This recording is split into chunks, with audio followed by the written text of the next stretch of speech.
Hello friend, आपके अपने YouTube channel इसके स्टडी पॉइंट पर आप लोगों का स्वागत है। तो चलिए आज हम देखते हैं जो है भूगोल के भारत का भूगोल के बारे में, जो महत्वपूर्ण भारत के सभी राज्यों के बारे में देखेंगे और उससे सटे हुए कुछ देश के बारे में। तो चलिए स्टार्ट करते हैं। भारत का भूगोल आज का हमारा टॉपिक है। भारत का भूगोल। भारत का भूगोल आज का हमारा टॉपिक है भारत का भूगोल। तो आज हम भारत के भूगोल के बारे में देखेंगे और उसके तो हम जानने का प्रयास करेंगे भारत की स्थिति विश्व के ग्लोब में कहां पर है और उससे रिलेटेड सभी फैक्ट को जानने का प्रयास करेंगे। तो चलिए चलते हैं। भारत का भूगोल आज का हमारा टॉपिक है। तो भारत स्थित कहां है, पहले तो हम ये देखेंगे कि भारत किस अक्षांश और किस देशांतर के बीच में स्थित है। अगर पूरे हम विश्व की बात करें तो उसमें भारत की अवस्थिति क्या है।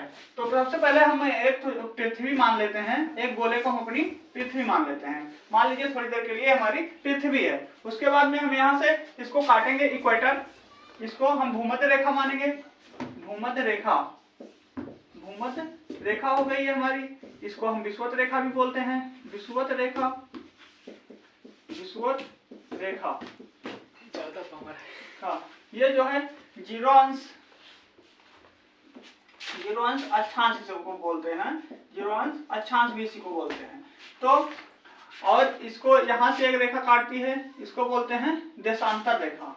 देशांतर रेखा, इसको हम जीरो अंश देशांतर भी कह सकते हैं। जीरो अंश देशांतर भी कह सकते हैं। जीरो अंश देशांतर इसको बोल सकते हैं। उसके बाद में हम जानने का प्रयास करते हैं भारत की स्थिति कहां से है। अब हम यहाँ से एक रेखा काटती है, यहाँ से, तो यह जो रेखा काटती है यह 23.5 अंश, 23 सही 1/2 अंश उत्तरी गोलार्ध में है। यह उत्तरी अक्षांश इसको क्या बोलते हैं? इसको कर्क रेखा बोलते हैं। हम यहाँ लिख दे रहे हैं कर्क रेखा इसको बोलते हैं। और यहीं से एक यहाँ से है, या भी 23 से ही 1/2 दक्षिणी अक्षांश है। दक्षिणी अक्षांश रेखा है। इसको मकर रेखा कहते हैं। इसको कहते हैं मकर रेखा इसको बोलते हैं। तो हमारे भारत की स्थिति, जैसा कि हम अगर इसको जो है उत्तर मानते हैं तो ये हमारा दक्षिण होगा और ये हमारा पश्चिम होगा, ये पूरब दिशा होगी। ये इसको हम पूरब मान लिए।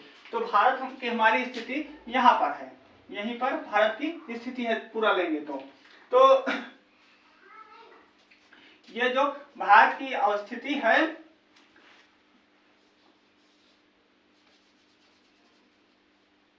8 अंश 4 मिनट से 37 अंश और 6 मिनट। 8 अंश 4 मिनट से 37 अंश 6 मिनट उत्तरी अक्षांश, क्योंकि ये जो है उत्तरी अक्षांश में है। उत्तरी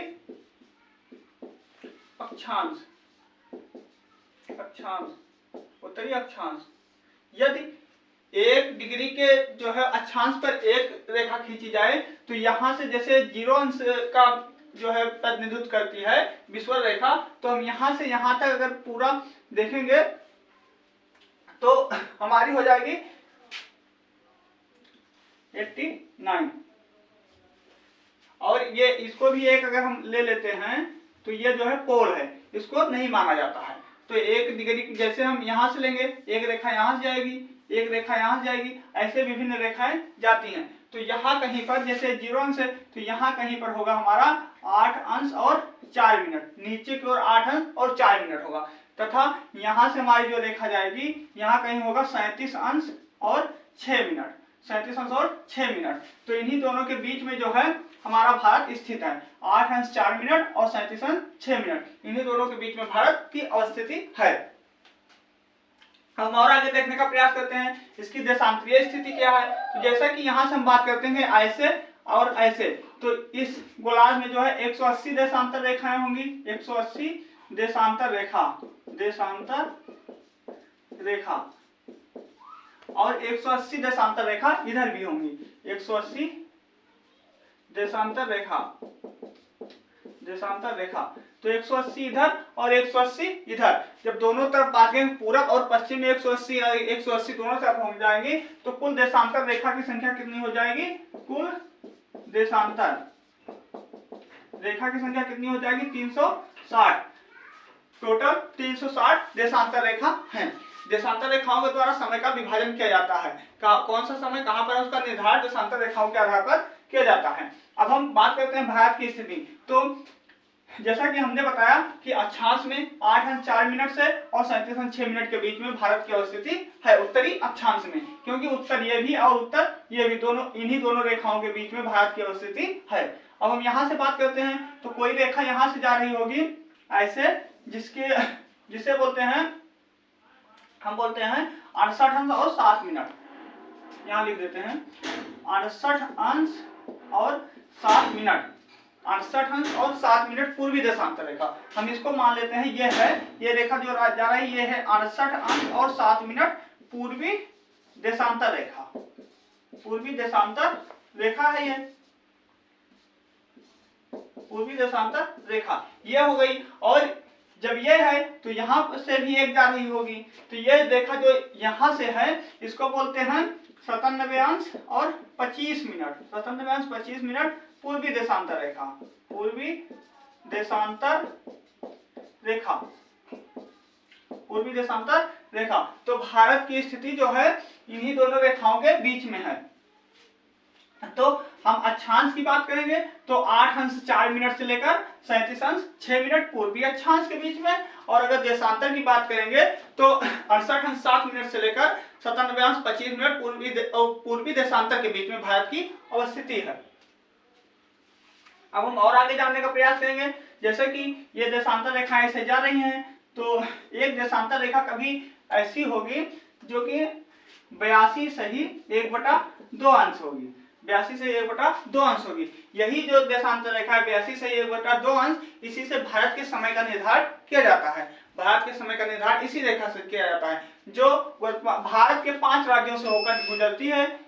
यह देशांतर रेखा 82 से 1/2 भारत के 5 राज्यों से होकर गुजरती है, जो है उत्तर प्रदेश, मध्य प्रदेश, छत्तीसगढ़, उड़ीसा और आंध्र प्रदेश। इन 5 राज्यों से होकर गुजरती है। हम लिख देते हैं उत्तर प्रदेश, मध्य प्रदेश, छत्तीसगढ़,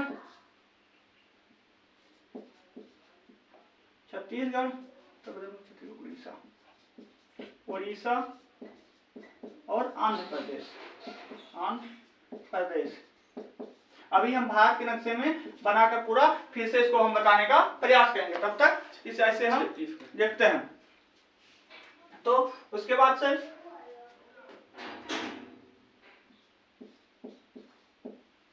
और अभी इतना हमारा हो गया है। इसके बाद से यहां से एक रेखा जाती है ऐसे, जिसको बोलते हैं आर्कटिक रेखा, आर्कटिक वृत्त, आर्कटिक वृत्त, या उत्तरी गोलार्ध में होती है। इसको 66 सही 1/2 उत्तरी अक्षांश बोलते हैं, 66 सही 1/2 उत्तरी अक्षांश बोलते हैं। और यहाँ से हमारी एक जा रही है ऐसे, यहाँ से भी एक जा रही है जो दक्षिणी गोलार्ध में है, इसको बोलते हैं अटलांटिक वृत्त, अटलांटिक वृत्त, अटलांटिक वृत्त या अटलांटिक रेखा। या कितने का प्रतिनिधित्व करती है? तो यह भी 66 से 1/2 दक्षिणी गोलार्ध का प्रतिनिधित्व करती है। 66 से 1/2, 66 सही 1/2 डिग्री का प्रतिनिधित्व करती है। तो अब हम भारत के नक्शे के बारे में पूरा विस्तार से भारत की अवस्थिति और अन्य चीज को जानने का प्रयास करते हैं। तो चलिए